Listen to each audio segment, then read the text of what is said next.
à vos commentaires sur la première vidéo du set, du Team Magic 7. Et bien écoutez, on a démonté la bête, en tout cas on a démonté le train.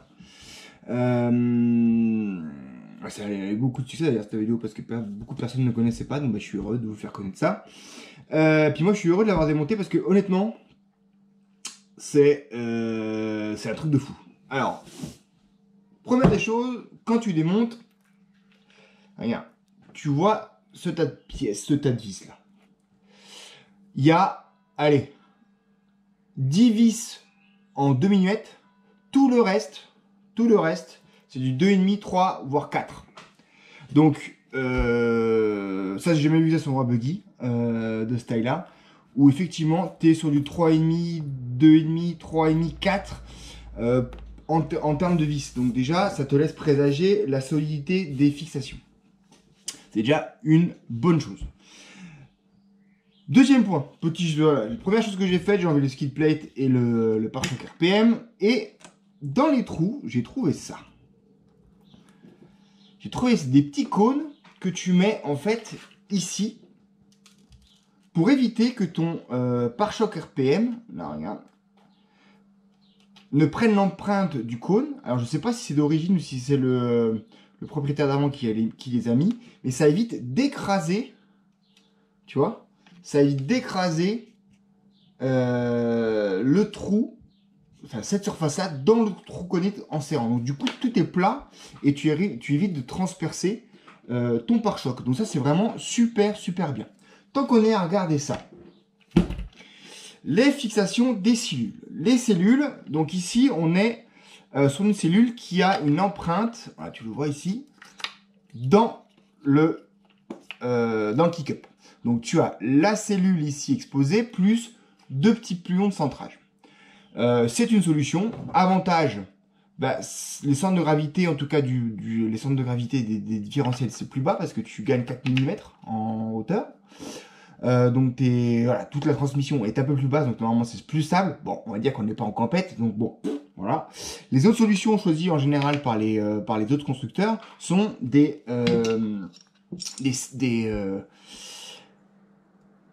cales qui viennent prendre les empreintes tout autour du train avant et qui permettent d'éviter de la cellule de bouger.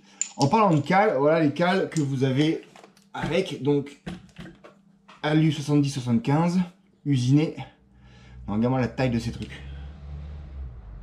Donc ça c'est à l'avant, ça c'est à l'arrière.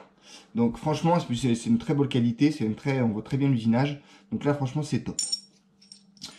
Que vous dire, oui, les cellules, en parlant des cellules, l'accès au diff se fait hyper facilement et de manière hyper ingénieuse en fait, parce que tu as ton diff qui est ici, tu as ta cellule qui est là, et en fait tu as juste 4 vis, tac, tac, tac, tac, à démonter. Tu démontes tes 2 embases d'un morteau, et en fait tu te retrouves à pouvoir soulever et avoir accès à ton diff en fait, directement. Donc 4 vis, allez 6 vis, parce que même avec les armes auto, tu arrives à avoir accès à ton diff, donc accès au diff hyper rapide. Donc par le dessus, c'est vrai que d'autres constructeurs, c'est plutôt soit par l'avant, comme chez Arma, enfin en général c'est par l'avant. Là, le seul que je connais qui a ça, c'est le Team Magic. Donc vous voyez la qualité du plastique, les parois, là ça fait, allez, ça doit faire 6-7 mm d'épaisseur de cellule. Il y a de la matière. Ça, clairement, il y a de la matière. Ensuite, en parlant de matière, donc, bon, pare-choc avant, il a tout ce qu'il faut, lui. Hein. Le petit ressort qui va bien, le suture, bon, ça, il n'y a pas de souci. Maintenant, la tourelle. Tourelle en alu, là, par contre, c'est pas du 70-75, c'est du 6061, 4 mm d'épais, pressé. Là, ça se voit à la rainure, ici. C'est un peu comme les Arma, choses comme ça. Donc, possiblement, ça peut se tordre. Mais bon, 4 mm, c'est déjà bien costaud. Pareil, le support de direction aussi alu 3 mm. De même facture. Donc ça, au niveau de l'alu, ils sont pas foutus de nous. Pareil pour la Ackerman, c'est la même. Ici, 3 mm avec position réglable des billets LED de direction. La direction est, on va dire, conventionnelle, pas de souci. Vérifiez quand vous démontez qu'il n'y a pas trop de points durs. Là, vous voyez, il y a un petit peu les billettes qui vont durs, mais c'est avec le cerveau actuel, ça représente pas de souci. Bien sûr, ce roulement étanche l'ensemble. Bon, les pins de triangle, rien à dire, hein, c'est du 4 mm, voilà, standard, ça se fait bien. Il n'y a pas de cale. Très peu de cale, la seule cale que j'ai trouvé c'est pour les triangles supérieurs, donc on peut légèrement, vraiment très légèrement, l'épaisseur d'une cale qui est de cet acabit-là, de régler la chasse, donc avancer ou reculer le triangle supérieur pour gagner en réactivité de la voiture du train en tout cas. En parlant de cette fixation, c'est un peu le seul point, on va dire le point qui est un peu chafouinant. Mais vraiment tout petit peu. C'est que les triangles supérieurs sont fixés par des axes de belle facture, hein, usine et tout. Par contre, qui se terminent par des circlips à enclipser. Donc ça, c'est toujours un peu chiant s'il y a un souci sur le terrain où il faut, c'est des micro circlips. Hein. Il faut les enlever, il faut pas les perdre. Donc bon, voilà, c'est la seule chose qui est un peu, voilà. Autre chose sont les puits de direction. Donc, contrairement à d'autres châssis comme les Mugen, des choses comme ça, il n'y a pas d'empreinte, c'est sphérique, et il n'y a pas d'empreinte sur le châssis pour prendre et éviter quand tu desserres de faire tourner ton puits de direction. Donc là, des fois, ça demande un peu une gymnastique, voilà, de pas trop serrer, de le prendre à la lisse, de le desserrer, parce que sinon ça tourne sur le châssis. Bon, voilà, c'est aussi un petit point négatif. Bon, la plupart des marques font comme ça, mais on va dire qu'il y a des choses qui sont mieux faites que ça. Au niveau de la transmission, bah écoutez, voilà les cardans. T'as vu l'épaisseur des cardans? Donc l'épaisseur du cardan, c'est du 4 mm à la base, je pense, et ça on finit en 5-6 près de la tête. Donc voilà, regarde-moi l'usinage de ce cardan, il est vraiment très beau, 6 mm, franchement. Chapeau, la transmission de Teammagic, franchement c'est un truc de fou, c'est quasiment, c'est presque une A5e, bah, un peu moins mais pas loin. Bon, le cardan central, rien à dire, hein, c'est un cardan central, il a un peu pris du jeu, les pins sont un peu aplatis, mais je pense qu'il y a moyen de les remplacer, parce que quand on regarde les coupelles, les coupelles, voilà, c'est plus le pion qui mate que la coupelle qui ne s'use. Ici, on voit une petite usure, voilà, sur le dessus, mais rien de bien méchant. L'épaisseur des noix, c'est 2,5-3 mm des noix. Donc là, comme tu vois, on a de quoi faire en termes de matière. Les roulements, c'est du roulement standard. Il n'y a rien à redire là-dessus. C'est tout le monde, voilà, globalement, tout le monde fait ça. Il y a un petit peu des rondelles pour caler tout ça, caler les diffs. Il y en a aussi une sur le différentiel. Et transition parfaite! Le différentiel. Donc le différentiel du standard avec une petite chose qui est un peu, voilà, c'est qu'ici on est en 4 mm. En sortie de noix, en général, on a plutôt l'habitude d'avoir du 5. Donc pareil, hein, les coupelles, elles sont nickel, il n'y a rien du tout.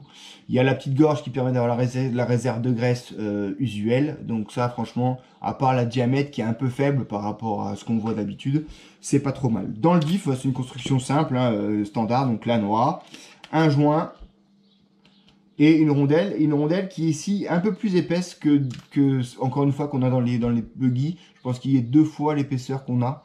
Donc soit pour caler, voilà, soit pour mieux caler leur diff, ou pour améliorer l'usure, pour limiter l'usure, parce que là effectivement on est sur du 0,5 mm, pas loin je pense, d'épais pour ces rondelles. À part ça, voilà, regardez la denture.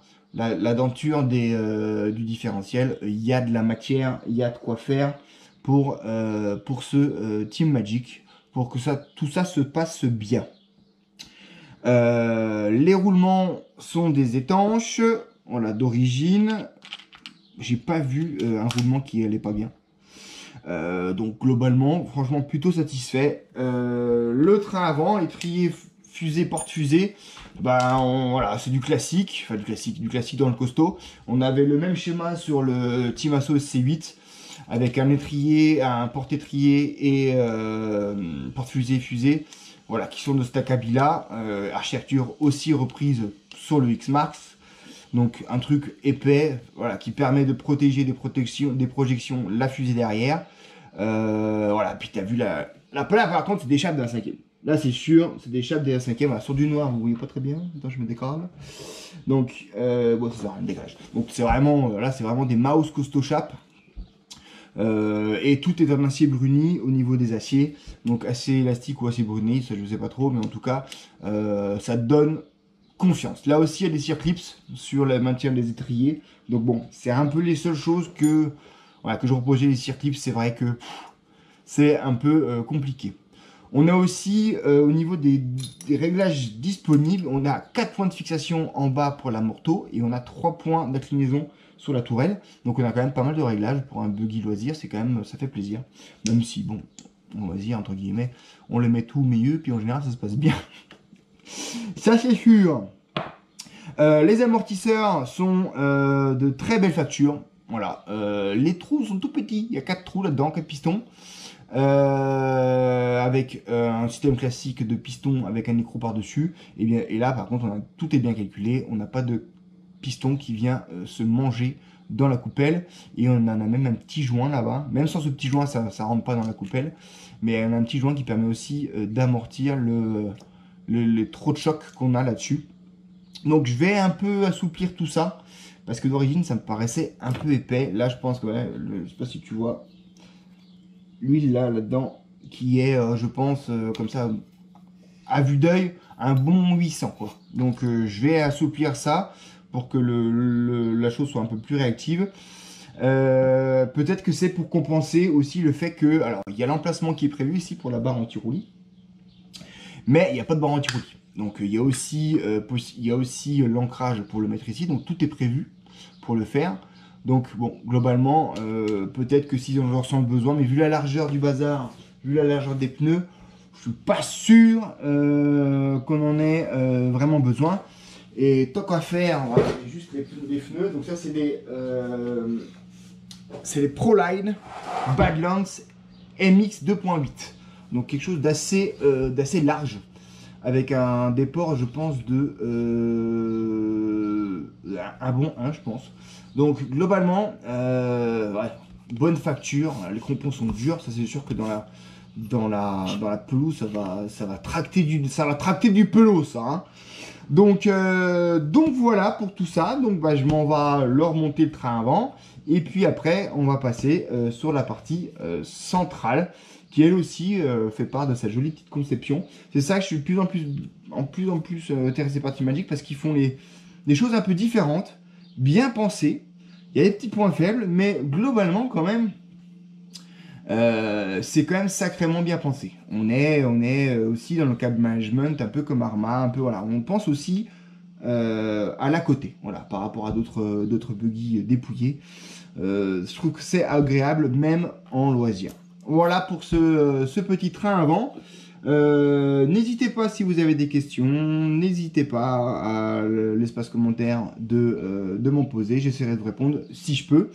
Voilà, et bien écoutez, je vous dis à la prochaine pour la suite, donc la partie centrale, parce que je pense que la partie arrière, on va pas réserver trop de pauses, comme d'habitude, on va pas réserver plus de surprises que le train avant, en général c'est la même architecture. Donc bon, globalement, hein, de dire deux fois la même chose, c'est pas non plus très intéressant. Oui, j'allais oublier, les amortisseurs, excusez-moi, faux départ. Les amortisseurs, tige de 4, il n'y a pas que Arma qui fait ça, tige de 4. Regarde-moi l'épaisseur de cette chape.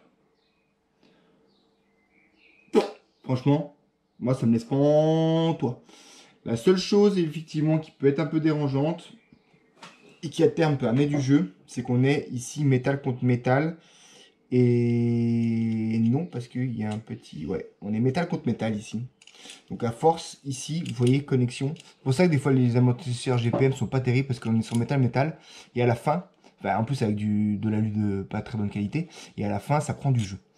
Ce qui est très bien aussi, c'est qu'il y a un trait dedans. Donc tu remplis ton amortisseur jusqu'au trait, tu visses un petit peu ton bouchon, il y a une niche de purge.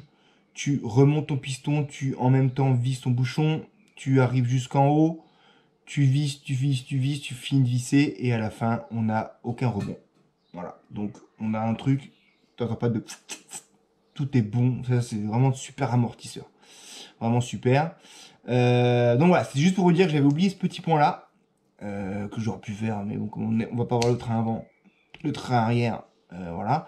Donc franchement, super amortisseur, corps métallique. Je crois que de mémoire en plus, oui, de mémoire, sans avoir vu ça, je crois qu'il y a 3 joints toriques dans l'amortisseur. À l'embase, je vais vérifier c'est ça, oui j'ai vu ça, ouais. Il y a une coupelle, 2 joints de sortie avant, plus 3 joints après. Donc ça, c'est un peu... Il y a de quoi faire, quoi. Hein. Donc, normalement, ça ne fuira pas. Voilà, voilà. Excusez-moi pour le petit faux départ. Mais, je vous dis, voilà, ça méritait d'être dit. Donc, eux, ils préconisaient de la 700. Moi, j'ai mis la 600. Parce que je pense que ça mérite. Voilà. Allez, à plus.